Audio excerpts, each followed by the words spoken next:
आंगन में दोनों भैया नाच रहे, मामा भैया चल रहे, मैया भैया चल रहे, पूरा आंगन झंकृत हो रहा है सज्जनों। अब तो थोड़े और बड़े हुए दोनों भाई, तो एक दिन की बात सज्जनों, कन्हैया ने अपने मन में विचार किया कि ये गोपी मेरा दर्शन करने के लिए बेचारी कैसे कैसे बहाने बना करके आती हैं, छुप छुप करके मेरा दर्शन करने के लिए, और मुझे देखती रहती है कि कब दर्शन हो। तो क्यों ना मैं इनके दर्शन को सुलभ करने के लिए इनके घर घर जाकर के माखन चोरी लीला करूं, है ना। क्योंकि बेचारी कैसे बहाने बनाती है ये, लेकिन हमें भी तो कोई बहाना चाहिए, बहाना चाहिए। तो इन्होंने क्या किया, अपने मित्रों को पास में बुला करके कहा, मित्र मंडली को बुलाया, ग्वाल वालाओं को, मधु मंगल श्री दामा ना, तो संतोष ये सब ग्वाल वालाओं की मंडली है, पास में बुलाया छोटे छोटे बच्चों को, और कहा चलो ब्रजवासियों आज तो कोई नया सो खेल खेलेंगे। ब्रजवासी बोले का खेल खेले वो भैया कन्हैया, बोले चलो ब्रजवासी आज चोरी चोरी कर वो सीखेंगे, चोरी चोरी खेल खेलेंगे। ब्रजवासी बोले दारी के जो कोई खेल होवे चोरी वाले चोरी, मैया ने अगर देख लियो ना चोरी करते हुए तो वो पिटाई करेगी, बेटा तो छठी तक को दूध याद रखवा देगी। तो कन्हैया बोले भैया मैं माखन में जो है रुपया पैसा चोरी करने की बात थोड़ी कर रहा हूँ, तो पाए की चोरी हुई भैया, बोले माखन मिश्री की चोरी करने की बात कर रहा हूँ मैं। ब्रजवासी बोले चोरे कन्हैया तेरे यहाँ का भुखमरी भर गई है का, तो दूसरे के यहाँ में चोरी करके खाया करे वो। बोले भैया मैं अपने लिए चोरी करने की बात ना कर रहे हो। तो बोले देखियो जा मधु मंगल को देखियो या सीधा माँ को देखियो, सब के सब डेढ़ हड्डी के होते हुए जा रहे हैं। और मैं जब इनसे पूछूं कि क्यों रे तुम डेढ़ हड्डी के क्यों होते जा रहे हो सब के सब, तो जो सब गाल वाला मुझे एक ही बात कहे में कि कन्हैया भाई हमारे यहाँ पे माखन मिश्री तो बहुते हुए, लेकिन भैया तो कहा बता में वह पूरे माखन मिश्री तुम्हारी मैया जो है सबको मथुरा बेचे आवे, बेचे आवे। अब बताओ जी गलत बात है कि ना। अच्छा ऐसा है भैया, निवेदन है मेरा कि जो माखन चोरी लीला कर ली वो तो ऐसी लग रही है कि मटकी नहीं के दिन हम भोग देंगे, बिना बात चोरी करे थे पहले ही भोग देंगे, या जिन्होंने घर भेज दो कैसे करके निवेदन है मेरा, घर भेज दो, घर भेज दो। डिस्टर्ब हो रहा है बहुत, देखो आपको बुरा नहीं लगना चाहिए, दिमाग खराब हो जाता है, बिल्कुल दिमाग खराब हो जाता है। कथा में इतना आनंद आता है कि मैं बता नहीं सकता, वो इधर उधर हल्ला गुल्ला मचे तो भाई मुझे बिल्कुल अच्छा ना लगे। बीजेपी अरे की बीजेपी सरकार ने बेसी सब बर्बाद कर दे, भेज दे भैया ये बाहर बांध के झंडा निशान पे बीजेपी के ताकत कर रहे हैं। अब ऐसा शांत बैठ जाओ, शांत बैठ जाओ, है ना। ये किचन में सिर बंद करो बेटा, कचरिया बेचो बंद करो, शांत बैठ जाओ। इधर ध्यान दें, बच्चे हैं कोई बात नहीं, लेकिन आप इधर ध्यान दिया करिए। बोल राधे रानी सरकार की जय हो।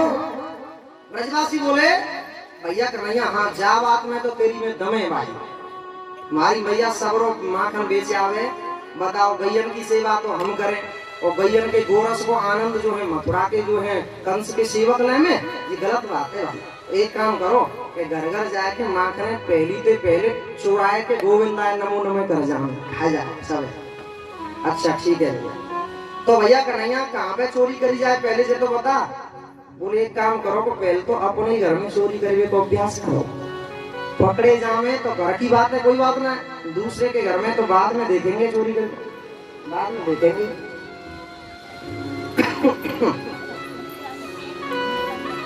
ठीक है भैया। अब तो सबरे ग्वाल वाला ने मिल के अपने अपने घर में चोरी की, और दूसरे दिन फिर मीटिंग वही सबन की। तो कछु तो हमें सफल हुए चोरी में, कछु विफल हुए, और कछु पिट क्यों आई। परीक्षित जी घी डाल रहे हैं दीपक में और कछु ना कर रहे। परीक्षित जी दीपक में घी डाल रहे हैं, प्रसाद बना रहे भाई 5 से 6 बजे बस बटे प्रसाद को नेक खड़े हुए परीक्षित जी, कोई खड़ा हुआ और सबने की निगाह हाँ हाँ हाँ जो देखो तो सही कहा है, रोज देखो देखो ऐसे ऐसे नहीं, कथा की तरफ ध्यान दिया, कथा की तरफ। सज्जनों बोले कन्हैया ने कहा पहले अपने घर में प्रयास करो, सबने चोरी की, कछु सफल भये, कछु विफल भये, कछु पिट के आए। और एक वाला कान पकड़ के बोलो भैया आज तो मैंने सौगंध खा ली, आज के बाद में कबो चोरी ना करूंगा। कन्हैया बोले क्यों, क्या हुआ भैया? कहा है वो भाई? अरे कन्हैया तो एक कहावत आऊं मैं, चोरी करते भाई मैया ने मुंह को देख लिया, उस वो पिटाई करी भाई मेरी पीठ लाल मार दी मैया ने, तो मैंने सौगंध खा ली कि आज के बाद में चोरी ना। कन्हैया बोले हटदारी के, तो बस चोरी करो ना आयो, पहले दिन चोरी करी पिट के चले आयो। नजवासी बोले भैया मैं बाप दादी में चोरी करूँ ना सिखायो, हमें तू ही सिखा दे चोरी कैसे की जाए। अच्छा ये बात है, तो आज से ही प्रशिक्षण चालू, आज से ट्रेनिंग चालू, चिंता मत कर। सौरे बार वालन की एक मंडली बनाई और कन्हैया ने कहा चलो एक मंडली बनाते हैं। ब्रजवासियों ने कहा कन्हैया अपनी मंडली को नाम का रखेंगे। बोले अपनी मंडली को नाम होगा बाल गोपाल चौर विद्या प्रचार मंडल। मंडली बना ली और स्वयं उस मंडली के मंडलाध्यक्ष बन गए और घर घर जाकर के ठाकुर जी ने चोरी करना, माखन चोरी करना प्रारंभ कर दिया। बोल माखन चोर भगवान की जय हो। माखन चोरी करना प्रारंभ कर दिया तो अब गोपियों को बहाना मिल गया शिकायत करने का। अब जब भी ललक उठती है गोपियों के हृदय में, क्योंकि गोपियों को एक पल भी नहीं करता ठाकुर जी को देखे बिना, ठाकुर जी की झांकी को देखने के लिए तरसती रहती हैं, क्योंकि गोपियां कोई सामान्य स्त्रियां नहीं है। एक बात बताऊं मैं तुम्हें, ब्रज की स्त्रियां नहीं है, सामान्य स्त्री नहीं है गोपी। गोपी वो सिद्ध उच्च कोटि के महात्मा है, उच्च कोटि के महात्मा जो हजारों वर्षों से ठाकुर जी को प्राप्त करने के लिए कंदराओं में छुप करके तपस्या कर रहे थे, है ना। ठाकुर जी ने उनको वचन दिया था कि मैं तुम्हारे मनोरथ को पूर्ण करने के लिए और कृष्णावतार में तुम्हारे मनोरथ को पूर्ण करूंगा, तुम गोपी बन करके आ जाना। तो आज वही महात्मा गोपी बन करके आए हैं, उस रस को प्राप्त करना चाहते हैं। कन्हैया की सूरत देखने के लिए, कन्हैया को देखने के लिए लालायत रहते हैं। गोपी बनी हुई वो स्त्रियां, वो संत आज कन्हैया को देखने के लिए शिकायत लेकर के यशोदा मैया के पास जाने लगी। ओ यशोदा तेरे या छोरा ने हमारी नाक में दम कर रखी है, नेक से छोरा ने। कभी तो हमारे घर में घुस के माखन की मटकी को फोड़ दे और माखन को कुछ उलेच दे, बंदरन को खवाए दे, मोरन को खवाए दे, करे नाक में दम कर रखी है, नेक से छोरा ने। सो यशोदा मैया कहती है अरे कन्हैया आज तो ये गोपियां बड़ी शिकायत कर रही हैं भैया तेरी। सोई कन्हैया दौड़े दौड़े चले जाते हैं और शिकायत को नाम सुन के सोई मुंह फुलाए के खड़े हो जाए, भोली सी सूरत कर ले में, और गोपियां टुकुर टुकुर देखती रहती हैं उस सूरत को। यशोदा मैया कहती हैं अरे गोपियों तुम काय को बेकार की बात करें, जो मेरो नेक सो छोरा भूलो सो सीधो सो छोरा का हाथ में तंग कर तो है, तुम बेकार में झूठ बोलती हो। सज्जनों एक गोपी शिकायत करती है, बाकी गोपियां देखती रहती हैं और उस गोपी की शिकायत पूरी हो जाती है तो दूसरी गोपी लग जाती है शिकायत करने के लिए। ऐसे करके सारी गोपियां उस बाकी झांकी को निहारती रहती हैं। एक एक पल ठाकुर जी के लिए जो है चिंतन करती हैं, ठाकुर जी के लिए ही मंथन करती हैं। ऊपर से तो शिकायत करती हैं, यशोदा के घर में जाकर के शिकायत करती हैं और अंदर से ठाकुर जी के लिए ही मंथन करती हैं और ठाकुर जी के लिए ही चिंतन करती हैं। ये कहती हैं ओ मेरे गोपाल आज तुम मेरे घर पे आना और मेरे घर पे आकर के मेरे माखन को चुरा ले जाना, मेरे माखन को चुरा लेना, मेरा जीवन धन्य हो जाएगा, मेरा जीवन धन्य हो जाएगा। प्रत्येक चिंतन जो है ठाकुर जी के लिए है, मंथन भी ठाकुर जी के लिए है। और एक ही बात कहती हैं गोपियां, क्या कहती हैं, ओ गोपाल तुम्हारे बिना हमारा आंगन सुना है, आ जाओ हमारे माखन की चोरी कर ले जाओ। सुनी है गोकुल नगरिया, सुनी है गोकुल नगरिया, आजा आजा संवरिया। सुनी है गोकुल नगरिया, आजा आजा संवरिया। सुनी है गोकुल नगरिया, आजा आजा संवरिया। सुनी है गोकुल नगरिया, आजा आजा संवरिया। आजा संवरिया, आजा आजा संवरिया, आजा आजा संवरिया, आजा आजा संवरिया, आजा आजा संवरिया, आजा आजा संवरिया।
वृंदावन के तुम हो राजा, वृंदावन के तुम हो राजा, वृंदावन के तुम हो राजा, वृंदावन के तुम हो राजा। भक्तों को अब दर्श दिखा जा, भक्तों को दर्द दिखा जा, भक्तों को अब दर्श दिखा जा, भक्तों को दर्द दिखा जा। आके बजा जा मुरलिया, आजा आजा सवरिया, सुनी है गोकुल नगरिया, आजा आजा सवरिया। सुनी है गोकुल नगरिया, आजा आजा सवरिया, सुनी है गोकुल नगरिया, आजा आजा सवरिया।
ब्रज नगरी की सब ब्रज नारी, ब्रज नगरी की सब ब्रज नारी, ब्रज नगरी की सब ब्रज नारी, ब्रज नगरी की सब ब्रज नारी। देखे संवरिया बाट तुहारी, देखे सवरिया बाट तुम्हारी, देखे संवरिया बाट तुहारी, देखे सवरिया बाट तुम्हारी।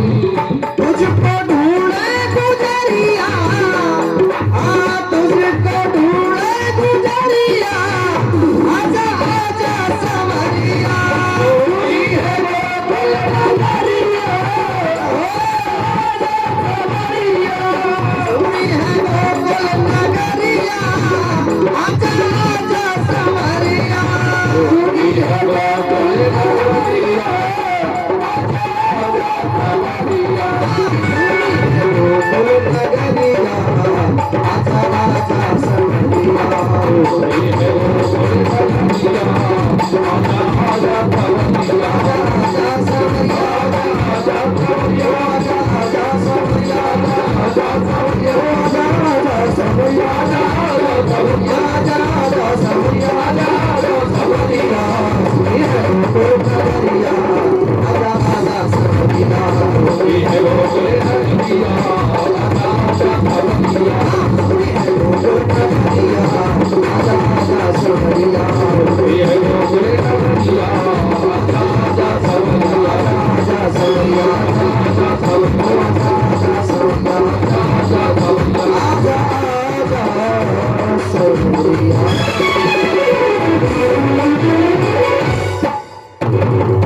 बोल माखन चोर भगवान की जय हो। जय जय श्री राधे।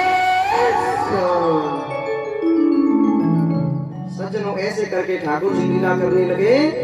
अब तो एक दिन की बात, ठाकुर जी अपने मित्रों के साथ में, ग्वालों के साथ में खेलते खेलते ब्रह्मांड घाट पर पहुंच गए।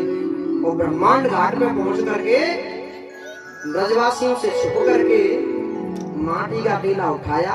और माटी का डेला उठा करके ठाकुर जी ने मुंह में रख लिया, लटक गए। और दाऊ जी महाराज ने देख लिया। दाऊ जी महाराज दौड़े दौड़े आए, कन्हैया तूने माटी खाई है? अब कन्हैया के मुंह में माटी का डेला लगा हुआ है, माटी का मुंह डेला लगा है। कन्हैया कह रहे हैं अच्छा कन्हैया तू मुझे झूठ बोले, चल तेरी शिकायत मैया से करूंगा। दाऊ जी दौड़े दौड़े आए, मैया आजा कनुआ ने तेरे कन्हैया ने माटी खा ली है, माटी। यशोदा मैया ने माथा पकड़ा, हे भगवान कल तक तो माखन की शिकायत आया करती, सुबह चुपचाप रह गई है, खाए पिए की चीज है माखन, कोई बात ना है, लेकिन मैंने कछू ना है कही तो आज जाकी आदत बिगड़ गई, आज माटी खा के आ जाओ। और अब अगर कछू ना है कहूंगी तो कल और कछू खाए लग जाए वो जे, है ना, जबकि आदत बिगड़ती जा रही है। आज मैं यहाँ कुछ छोड़ूंगी ना।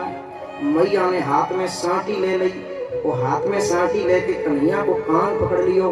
कन्हैया ने देखा कि मैया के हाथ में सांटी और मेरे मुंह में माटी।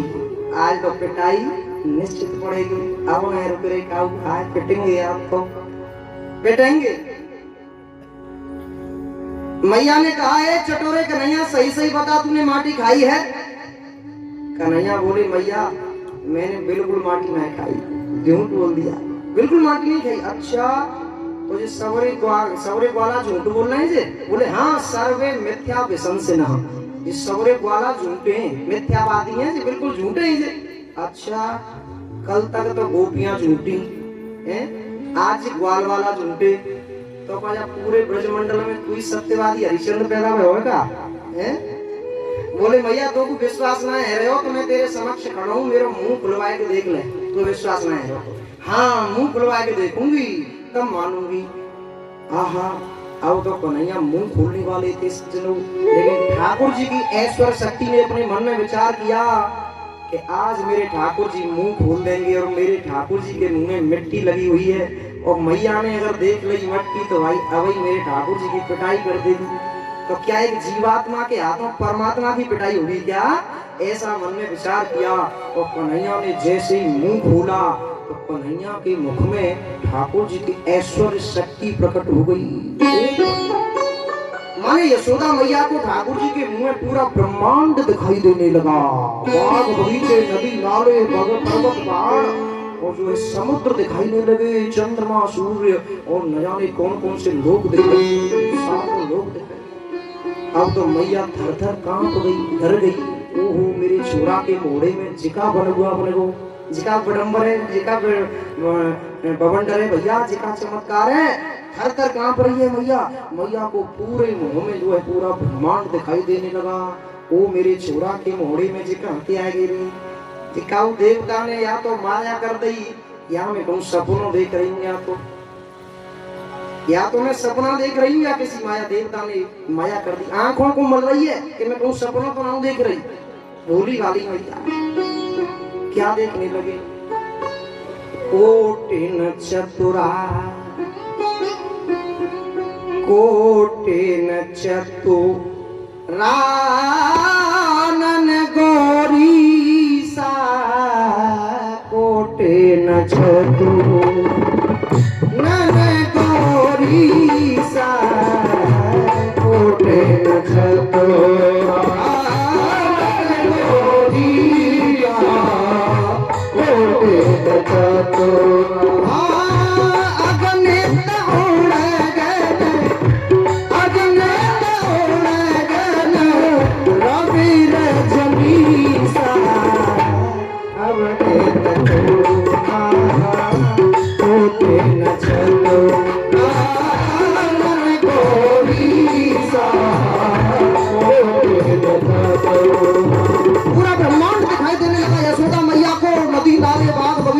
पर्वत पहाड़ न जाने क्या क्या दिखाई देने लगे। और क्या देखने लगी?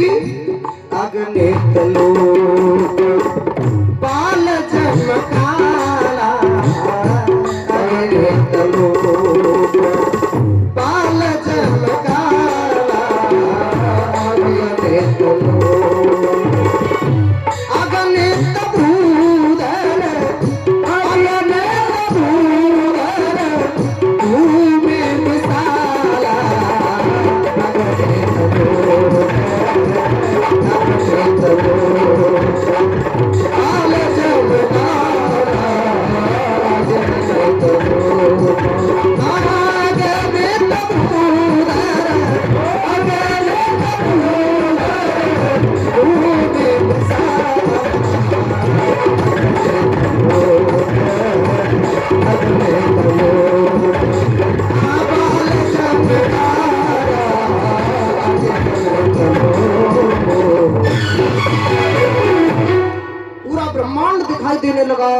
पूरा ब्रजमंडल दिखाई देने लगा और नंद महल दिखाई देने लगा।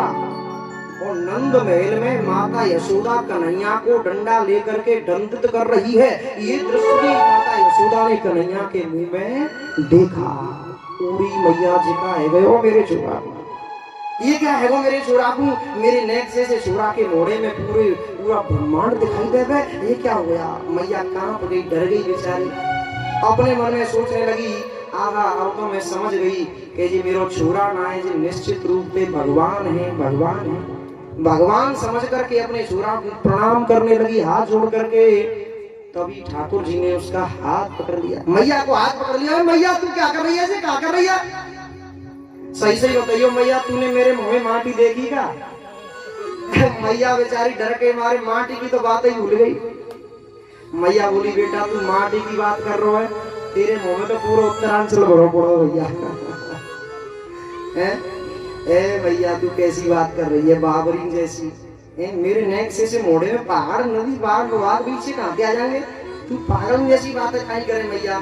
तो को पता ना है कि बुढ़ापे में जो आंखन में कैसी कैसी बीमारी आ जाए, है ना? जरूर तेरी आंखन में कोई बीमारी आ गई है।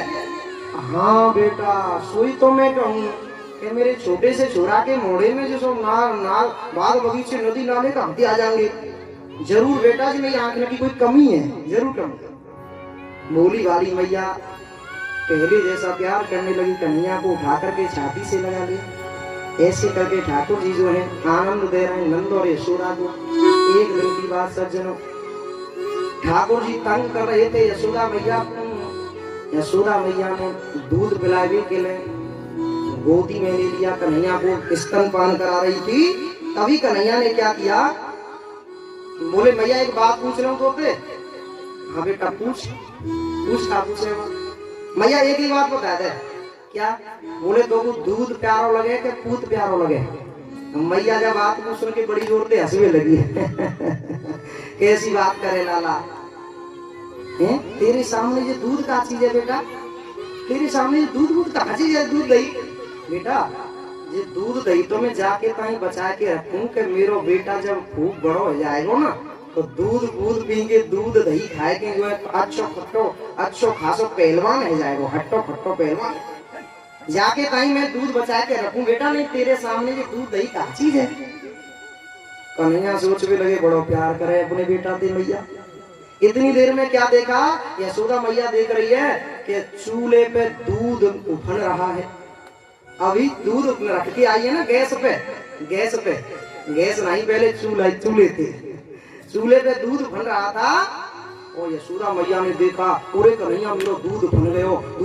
कन्हैया को आंगन में पटक के मैया दूध उतारने के लिए बाहर पड़ी बाहर। और कन्हैया सोच रहे हैं, कन्हैया कह रहे हैं देख रहे बाहर कितनो प्यार कर रही मोटे है, मुझको दूध प्यारो लगे, दूध का चीज है तेरे सामने। और अब देख ले दूध उतारने के लिए मुंह पटक दियो आंगन में, भाग गई। सोई नाराज है, मुंह बुला लिया, पत्थर का टुकड़ा ले लिया सज्जनों, और जितने माट मटका रखे थे आंगन में उस सब के सब माट मटका ठाकुर जी ने पत्थर से चटा सब पत्थर जो है बर्तन जो है तोड़ दिए। और मैया ने शब्द सुना बर्तनों के टूटने का, मन में सोच रही है हाय जी शब्द कहाँ से है, रोज आवाज कहाँ से आएगी। वापस लौट करके आई तो देखने लगी आंगन में दूध दही की कीच मची हुई थी, कीच मच रही है। मैंने सारे बर्तन फोड़ डाले ठाकुर जी ने। और मैया को देखा, सो डर गए बेचारे, रोनी सूरत बनाई ली। मैया अपने मन में सोचने लगी भाई मोए गोपियन की शिकायतन पे भरोसा ना होयो कर तो, कैसे गोपियां झूठ बोल रही है, मेरे को नहीं बिल्कुल तंग ना कर तो होगो। लेकिन आज मैंने अपनी आंखें पे प्रत्यक्ष देख लियो जाकी तो आदत बहुत बिगड़ गई है। देखियो तो सही मेरे ददिया सास के जमाने के कैसे नई चिकनी बर्तन जाने ठिकाने लगा दे, सब ठिकाने लगा दे। जाकी आदत बिगड़ गई है, मैं जाके छोड़ूंगी ना। लाठी उठा ली कन्हैया के लिए मैया ने, और कन्हैया को मारने के लिए मैया दौड़ ली। आगे कन्हैया भाग रहे हैं, पीछे माता यशोदा भाग रही है।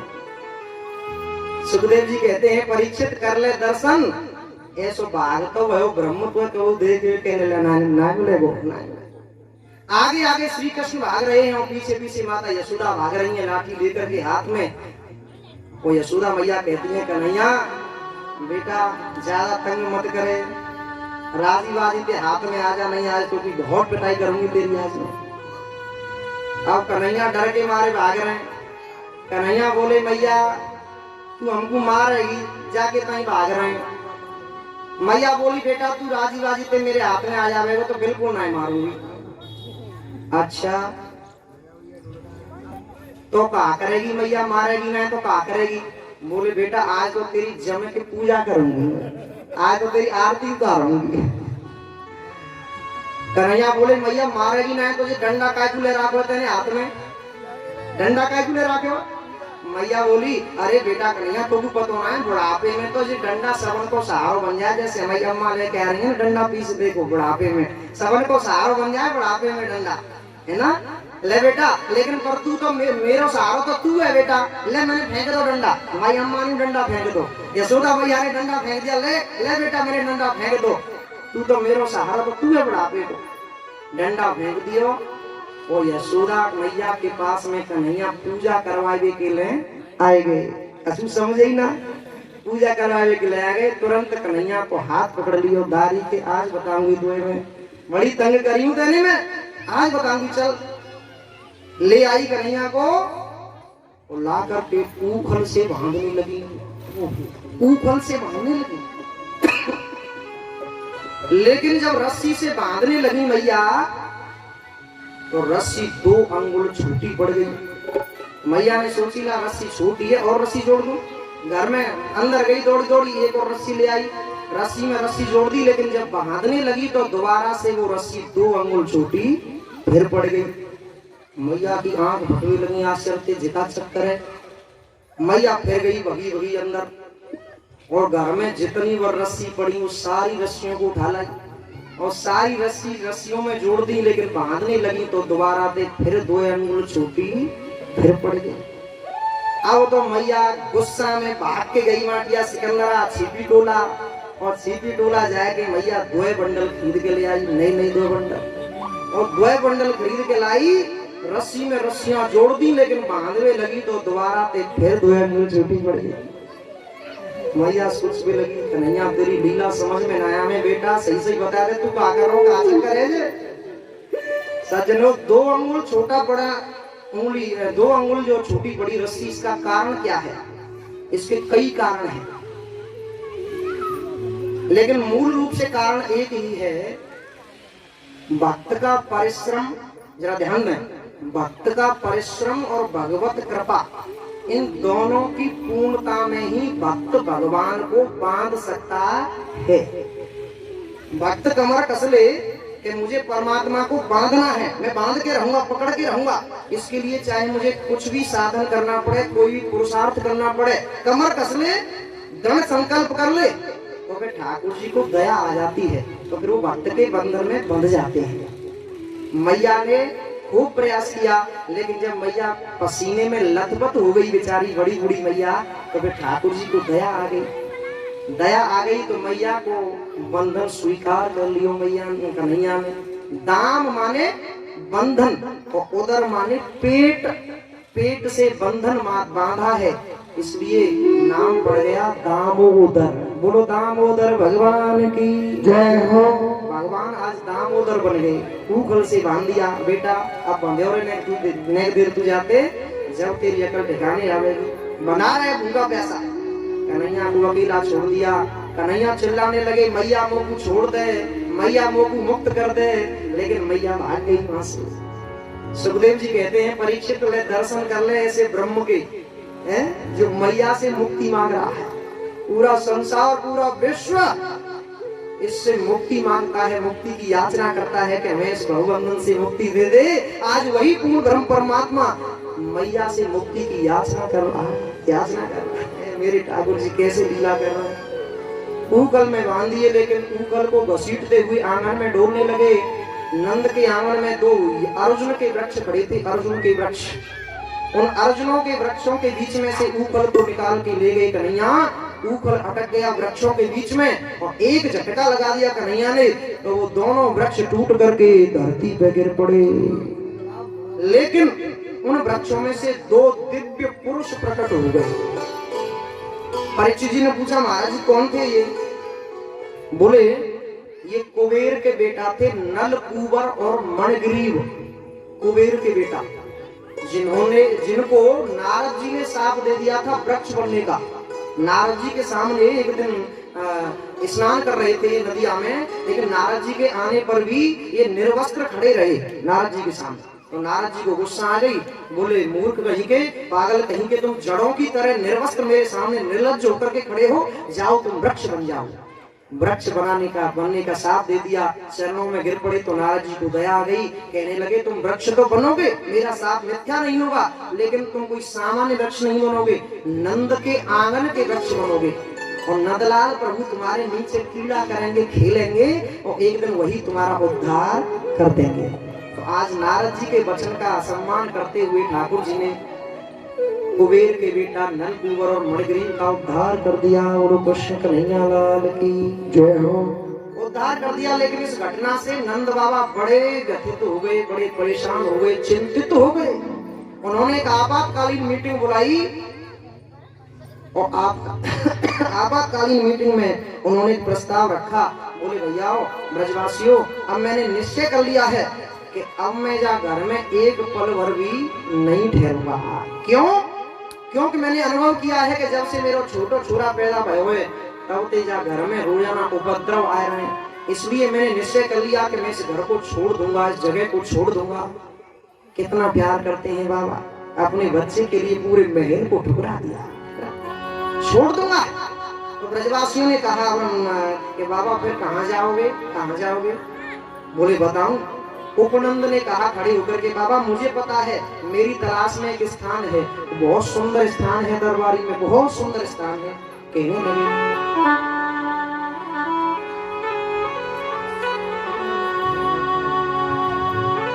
वनम वृंदावनम नाम पश्यव्यम नवकाननम गोप गोपीं गवां सेव्यं पुण्यादितृणवीरुदम्। वनम वृंदावनम नामः। बाबा अपने ब्रज में अनेकों वन हैं, बहुत सारे वन हैं, निधिवन, कालवन, बेलवन, न जाने कितने वन हैं, लेकिन हमें तो सबसे बढ़िया, सबसे प्यारा एक वन लगे, वो बाको नाम है वृंदावन। बोलो वृंदावन बिहारी लाल की। वृंदावन माने वृंदाया तुलस्या वनम वृंदावनम, जिस वन में केवल तुलसी के ही वृक्ष खड़े हों। वृंदा नाम है तुलसी का, वृंदा माने तुलसी, और जिस वन में तुलसी के ही वृक्ष खड़े हों उस जगह का नाम है वृंदावन, उस वन का नाम है वृंदावन। अथवा वृंदा नाम भक्त समूहा नाम वनम वृंदावनम, माने वृंद कहते हैं समूह को, झुंड को। और जिस स्थान पर भगवान के भक्तों का समूह बैठा हो, जिस स्थान पर भगवान के भक्त ही भक्त विराजमान हो, वह स्थान को नाम भी वृंदावन। इसलिए हम तो वृंदावन चलेंगे। प्रेम की पिपास देख देख निज प्रेमियों को, प्रेम का समुद्र सीमा तोड़ के बहाया है। वृंदावन की महिमा बता रहे हैं ब्रजवासी, कैसा है वृंदावन। प्रेम की पिपास देख देख निज प्रेमियों को, प्रेम का समुद्र सीमा तोड़ के बहाया है। भावुक रसीले जन निराश न होंगे अब, कामना की पूर्ति हेतु कल्पतरु लगाया है। चिंतामणि जटित चार चादर बिछाई जहां, भांति प्रतिभांति कुंज कुंज से सजाया है। भारत का भूषण तिलक तीनों लोगों का, भक्तों के वास हेतु वृंदावन बसाया। भक्तों के वास हेतु वृंदावन बसाया। बोल वृंदावन बिहारी लाल की जय हो। वृंदावन की ऐसी महिमा बता आई तो सवरे ग्वाल वाला बोले बहुत सुंदर, हम भी चलेंगे वृंदावन। और सारे ब्रजवासी वृंदावन चल दिए सज्जनों, गाड़ियों में अपना सामान लाद करके वृंदावन में आ गए। और वृंदावन की ऐसी महिमा देखी, चारों तरफ हरियाली छाई हुई है। कुंज कुंज में जो है एक ही शब्द सुनाई देता है। क्या शब्द सुनाई देता है? आली मोहे लागे वृंदावन को, आली मोहे लागे वृंदावन को, लागे वृंदावन को, लागे वृंदावन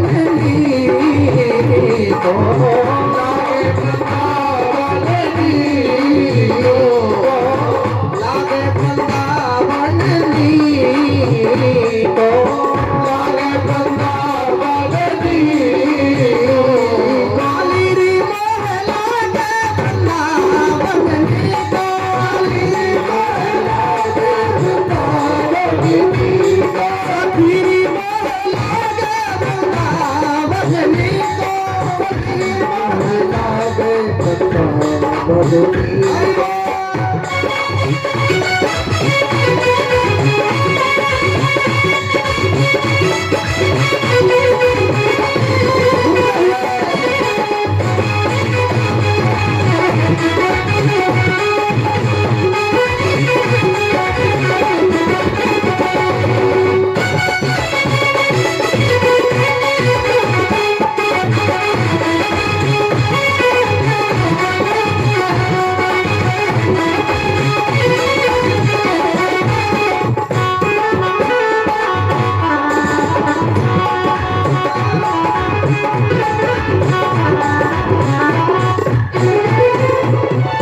घर घर तुलसी ठाकुर सेवा, हर हर तुलसी ठाकुर सेवा, कैसा है वृंदावन, कैसा है वृंदावन? घर घर तुलसी ठाकुर सेवा, हर हर तुलसी ठाकुर सेवा, दर्शन गोविंद जी को, दर्शन गोविंद जी को, दर्शन गोविंद जी को, दर्शन गोविंद जी को, काली री मोहे लागे वृंदावन को, काली री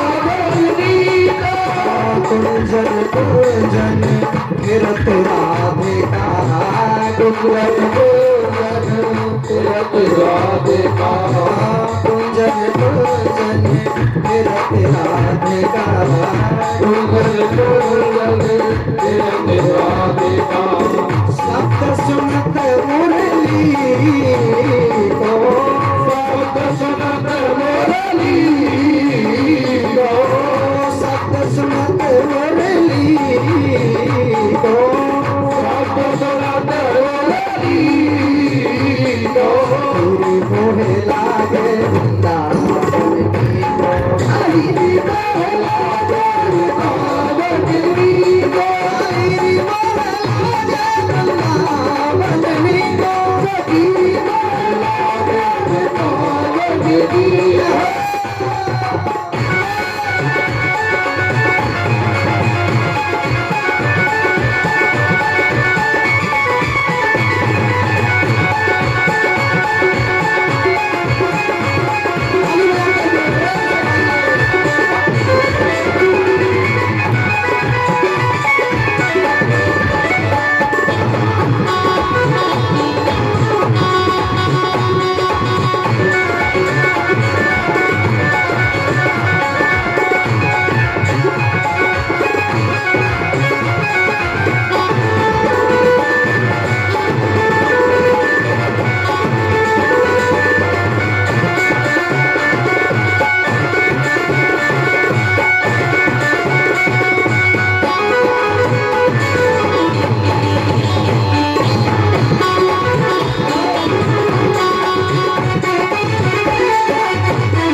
निर्मल नीर बहत यमुना में, निर्मल नीर बहत यमुना में, निर्मल नीर बहत यमुना में, निर्मल नीर बहत यमुना में।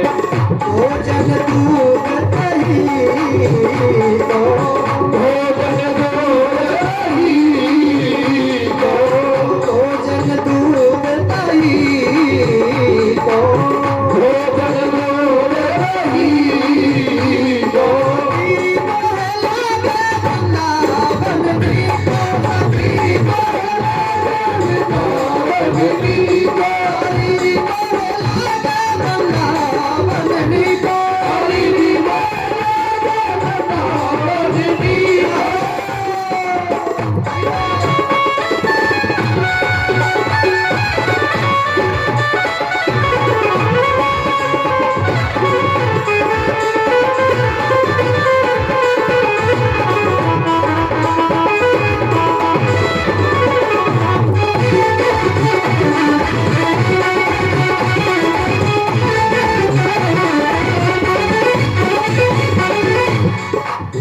मीरा के प्रभु गिरधर नागर, मीरा के प्रभु गिरधर नागर, ओ मीरा के प्रभु गिरधर नागर, मीरा के प्रभु गिरधर नागर।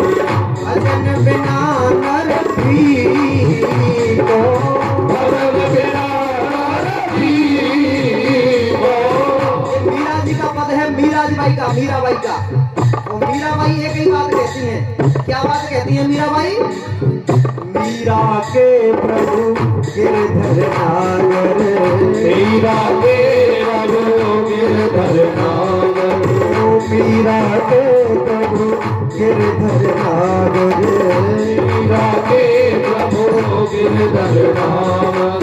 भजन बिना नर भी को, भजन बिना रही को, भजन बिना नर भी को, भजन बिना रही को। सबीरी महला के वृंदावन की को, सबीरी महला के वृंदावन की को, सबीरी महला के वृंदावन की को, सबीरी महला के वृंदावन की को, सबीरी महला के वृंदावन की को, सबीरी महला के वृंदावन की को, लागे वृंदावन की को, लागे वृंदावन की को, लागे वृंदावन की को, लागे वृंदावन की को।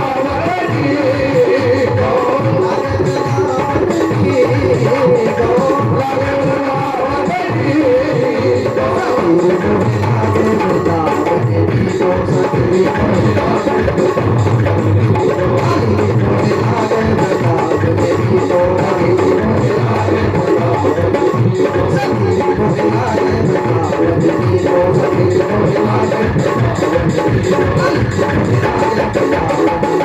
की को, लागे वृंदावन की को, सखी मोहे लागे वृंदावन की को, सखी मोहे लागे वृंदावन की को, लागे वृंदावन की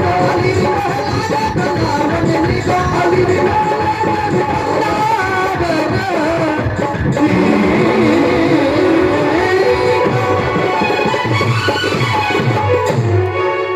वृंदावन बिहारी लाल की जय हो, जय जय श्री राधे।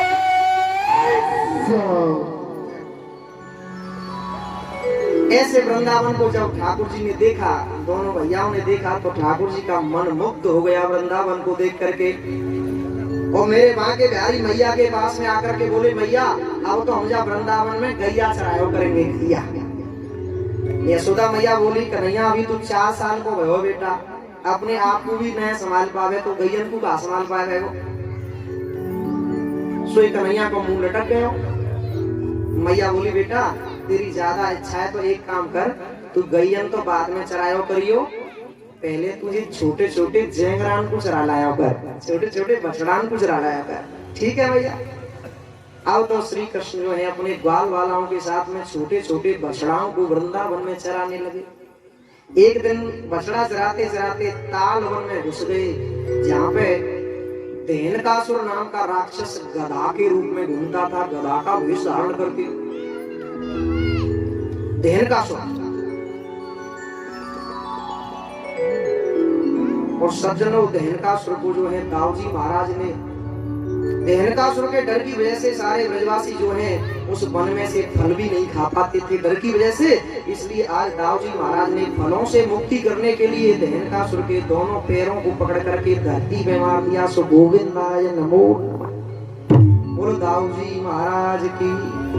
दाऊजी महाराज ने देहनकासुर को मारा था, दाऊजी महाराज। अब तो श्री कृष्ण सोचने लगे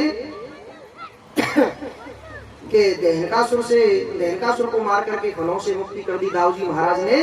एक दिन ठाकुर जी बछड़ा चराते चराते यमुना पे पहुंच गए तो पूतना का भाई था बकासुर, बगुला का रूप रख करके आया था, कन्हैया को मारने के लिए दौड़ पड़ा और कन्हैया को निगल गया, पेट में निगल गया। लेकिन ठाकुर जी ने पेट में जाकर के अपना शरीर इतना गर्म कर दिया कि उस बगुला को ऐसा दिखाई, ऐसा प्रतीत होने लगा कि मैं कोई आग का गोला खा गया हूँ।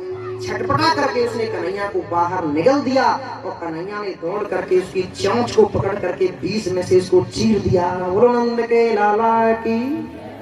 चीर दिया, उसका उद्धार कर दिया। आगे चल के ठाकुर जी ने अघासुर का उद्धार कर दिया। अघासुर माने अजगर, अजगर का रूप बना करके आया था अघासुर।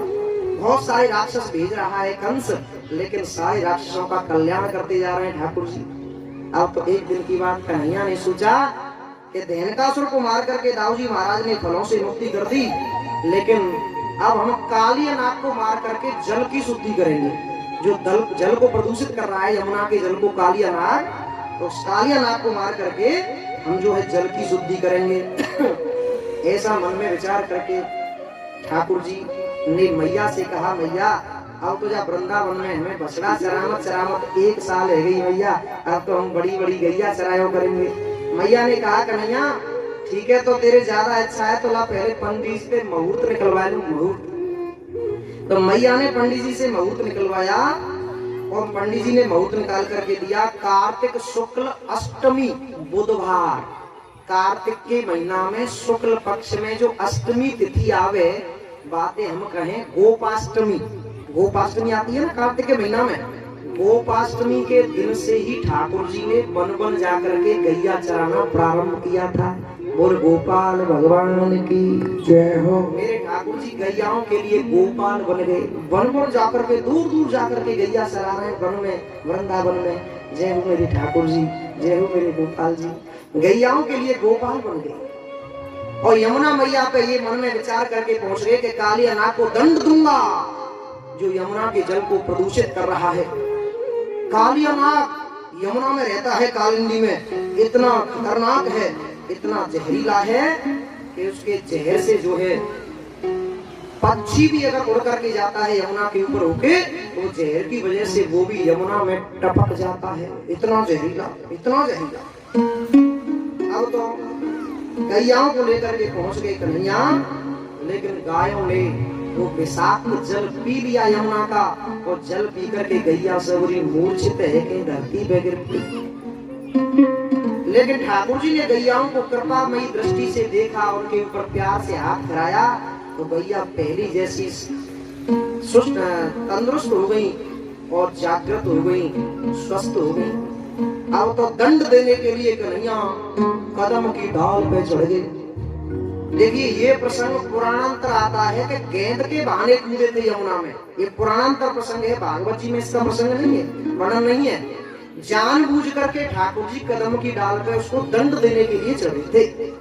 कदम की डाल पे चढ़ गए सज्जन वो, तो ब्रजवासी बोले, कन्हैया तू कदम पे कैसे चढ़ गए हो भैया? तो तू बताना है या जमुना में कितनो जहरीलो नाग रहे, अगर तेरो पैर फिसल गयो ना और तू यमुना में गिर गयो तो तू बताना है जामे कितनो जहरीलो नाग रहे। जल्दी ते नीचे पर आ, तू जल्दी ते नीचे पर।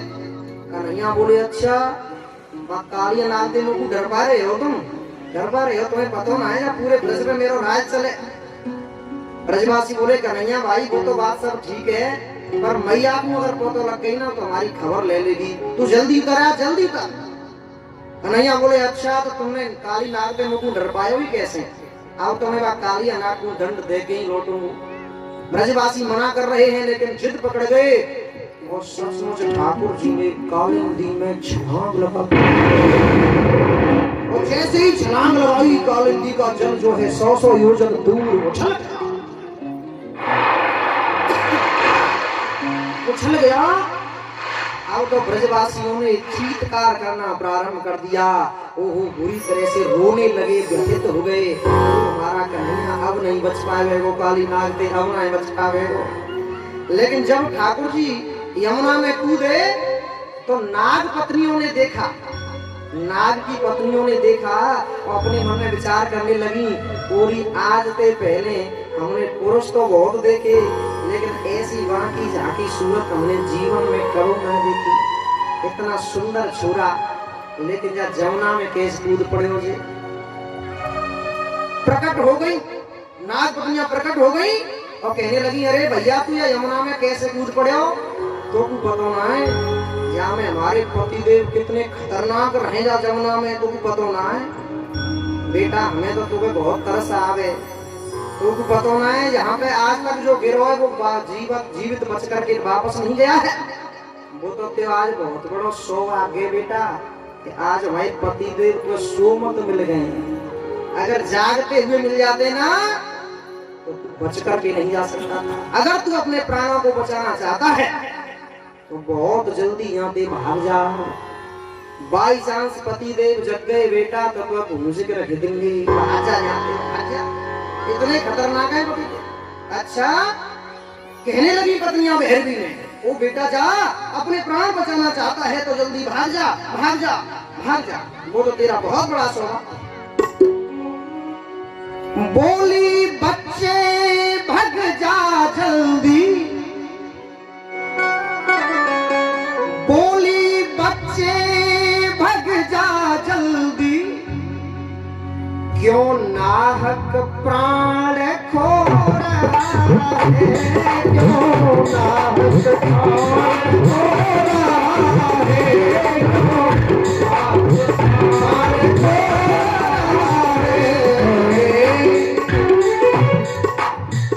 रुक जाकर सौभाग्य समझ अपना बेटा, सौभाग्य समझ अपना बेटा, जो काली नाग सो रहा है, सौभाग्य समझ अपना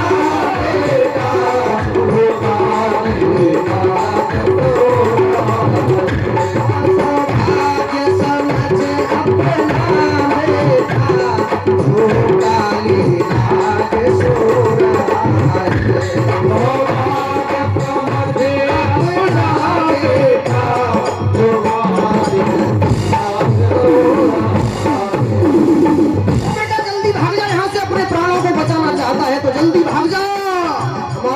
बहुत खतरनाक है, तुझे भूज कर रख देंगे, भाग जा।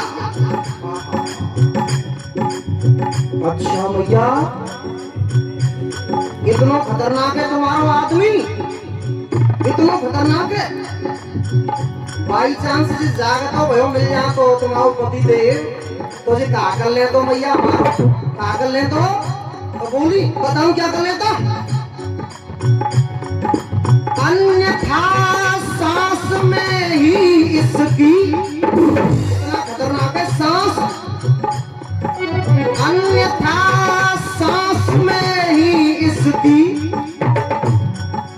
सांस का अंत हो जाता है, अंत हो जाता है, अंत हो जाता है। जल थल तो क्या मेरे बेटा, जल थल तो क्या मेरे बेटा, पंछी तो देखा है, जल थल तो क्या मेरे बेटा, पंछी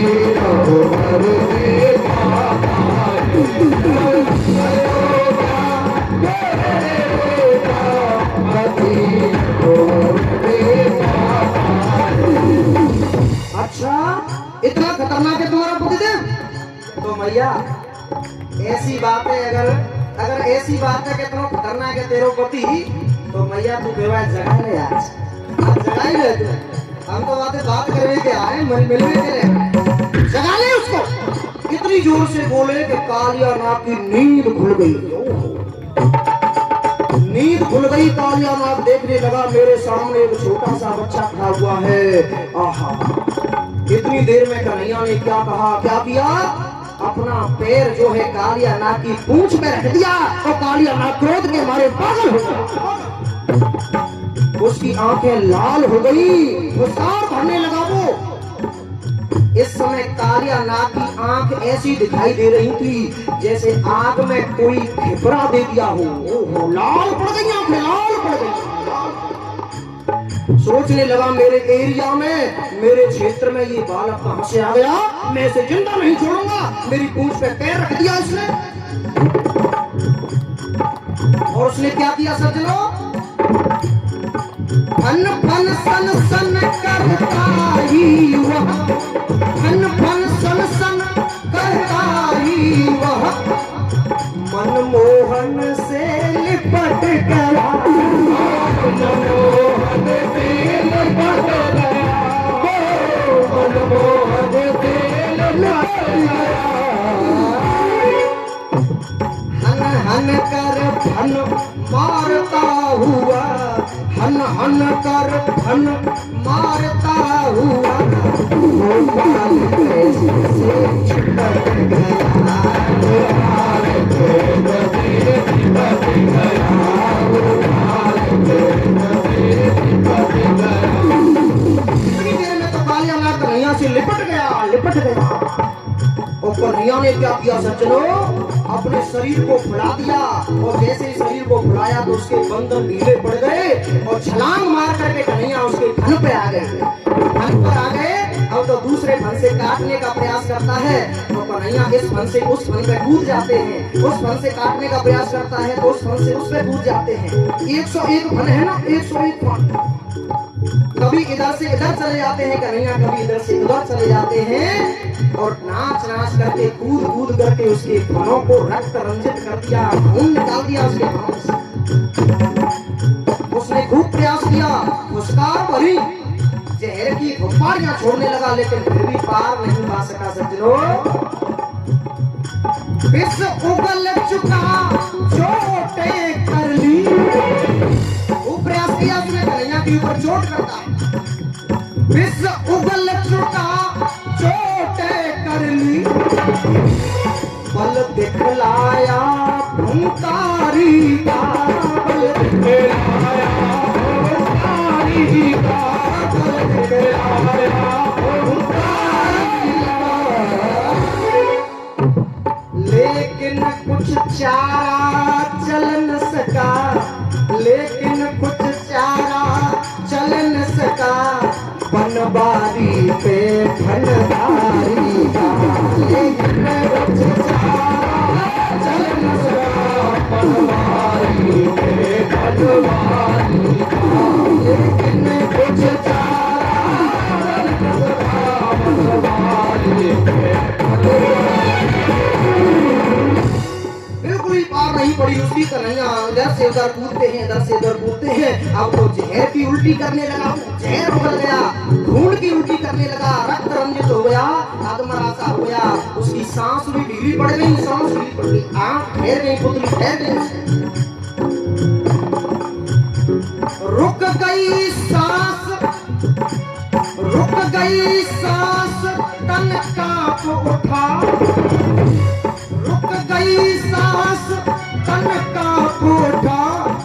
वो बंद आप ही आंख हुई, वो बंद आप ही आंख हुई, बंद आप ही आंख हुई। और बह चला रुधिर, रुधिर माने खून, बह चला रुधिर उसके मुंह से, बह चला रुधिर उसके मुंह से। यमुना की धारा लाल होगी, यमुना की धारा लाल होगी, यमुना की धारा लाल होगी। बोल काली मर्दन भगवान की जय हो। सारे विष को उगल दिया उसने। अब तो कन्हैया उसके फन पे ऐसे नृत्य कर रहे हैं जैसे भगवान शंकर तांडव नृत्य करते हैं, तांडव नृत्य करते हैं। उसी प्रकार से ठाकुर जी जो है फन पे नाच रहे हैं। एक फन से इस फन पे, दूसरे फन से तीसरे फन पे, तीसरे से चौथे फन पे। अब ऊपर से देवता लोग देख रहे हैं, देवता लोग देख रहे हैं कि देखो हमारो कन्हैया कालिया नाग के फन पे कैसे नाच रहे हो, हमारे ठाकुर जी कैसे नाच रहे हैं। आज ऐसे नटवर को पहली बार देखा है। नटवर नट देखे आपने, नृत्य करते हैं ना, तमाशा करते हैं, लेकिन कबू तो बिनों के बैलेंस बिगड़ जाता है, गिर जाता है ना। लेकिन हमारे ठाकुर जी कालिया नाग के फन पे नृत्य कर रहे हैं। और कैसे कर रहे हैं ये बताऊंगा तुम्हें। न तो लय टूटती है, न ताल छूटती है। तांडव नृत्य जैसे ठाकुर जी का भगवान शंकर करते हैं, उस प्रकार से आज ठाकुर जी कालिया नाग के फन पे तांडव नृत्य कर रहे हैं, तांडव नृत्य कर रहे हैं। ऊपर से देवता लोग पुष्पन की बरसात करने लगे, दुंदुभियां बजने लगी, अप्सराएं नाच नृत्य करने लगी सज्जनों। तो ठाकुर जी कैसे नृत्य कर रहे हैं आज देखेंगे जरा, देखना जरा कैसे नृत्य कर रहे हैं। ताल भी नहीं टूटती, लय भी नहीं छूटती। और संगीत के माध्यम से बाबा सूरदास जी ने बड़ा सुंदर व्याख्या की है इस पद की। कहने लगे तांडव गति मुंडन पर नाचत गिरधारी, तांडव गति मुंडन पर नाचत गिरधारी, तांडव गति मुंडन पर नाचत गिरधारी, तांडव गति मुंडन पर नाचत गिरधारी।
भगवान की जय हो। कालिया का मान मर्दन कर दिया, वो रक्त रंजित हो गया, उसका जहर निकल गया, उसका खून निकल गया, माने जहर के रूप में उसका रजोगुण निकल गया और खून के रूप में उसका तमोगुण निकल गया। और जब रजोगुण तमोगुण दोनों निकल गए तो क्या बचा? सतोगुण बचा। सतोगुण बचा तो सतोगुण से सात्विक भाव पैदा हो गए और सात्विक भावों से कन्हैया की स्तुति करने लगा। भाई जब तमोगुण रजोगुण दोनों निकल गए तो सात्विक भाव ही तो शेष बचेंगे। सात्विक भाव से कन्हैया की स्तुति करने लगा और कन्हैया ने उसको रमणक द्वीप भेज दिया, माने सत्संग मंडली में भेज दिया। अब तो कालिया नाग के फन पे थे उतर के कन्हैया आए, जैसे ही ब्रजवासी सब कन्हैया ते लिपट गए। उनको ऐसा प्रतीत होने लगा कि जैसे हमारे मृत शरीर में पुनः प्राण संचारित हो गए हो, प्राण और मिलने में ऐसे तन्मय हो गए, तन्मय होकर के मिले कि वहीं पे अंधेरा हो गया। अंधेरा हो गया तो सवरे ब्रजवासी वहीं पे सो गए। आधी रात का समय हुआ तो ब्रजवासियों ने क्या देखा कि चारों तरफ आग लग गई, भयंकर आग लग गई। पूरा जंगल जो है दावाग्नि ने घेर लिया।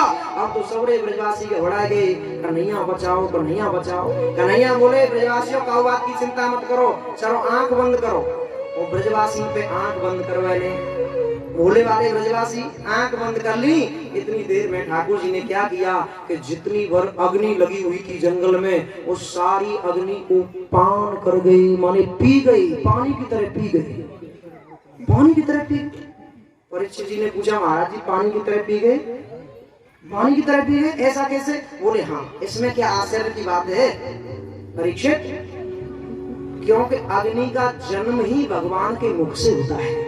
श्रुति भगवती ये कहती है कि मुखाद अग्नि रजायतः, है ना। श्रुति भगवती कहती है जब चंद्रमा मन सो जाता है, ये मंत्र बोलते हैं ना दीपक जलाने वाला, उस मंत्र में आता है मुखाद अग्नि रजायतः, माने ठाकुर जी के मुख से दो का जन्म हुआ है, एक अग्नि देवता और दूसरे ब्राह्मण देवता, दो का जन्म हुआ है। इसलिए हम लोग इन दोनों के माध्यम से भगवान को प्रसन्न करते हैं, पवाते हैं, है ना। एक तो यज्ञ में, यज्ञ कुंड में अग्नि में स्वाहा, और या फिर ब्राह्मण के मुंह में आहा, है ना। ब्राह्मण देवता है रसगुल्ला पाए के, बढ़िया रसमलाई पाए के, आहा, मन प्रसन्न हो गया तो भगवान गदगद हो जाते हैं, है ना, गदगद हो जाते हैं। दो का जन्म हुआ है, ब्राह्मण देवता और अग्नि देवता, इसलिए दो के द्वारा हम भगवान को पवाते हैं। सब जनों रात्रि हो गई। आगे श्री सुखदेव जी कहते हैं परीक्षित अब तो ग्रीष्म ऋतु आ गई, और ग्रीष्म ऋतु में ठाकुर जी गैया चराते हैं तो बादल जो है सिर पे जो है छाया करते हुए चलते हैं।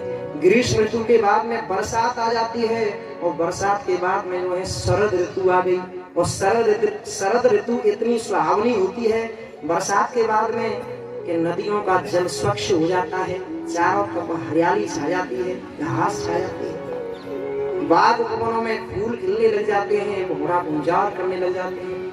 ऐसे दृश्य को देख करके कन्हैया का मन मुक्त हो गया और अपनी बांसुरी पर मधुर तान छिड़ने लगे। यमुना के किनारे पे जाकर के मुरली बजाने लगे।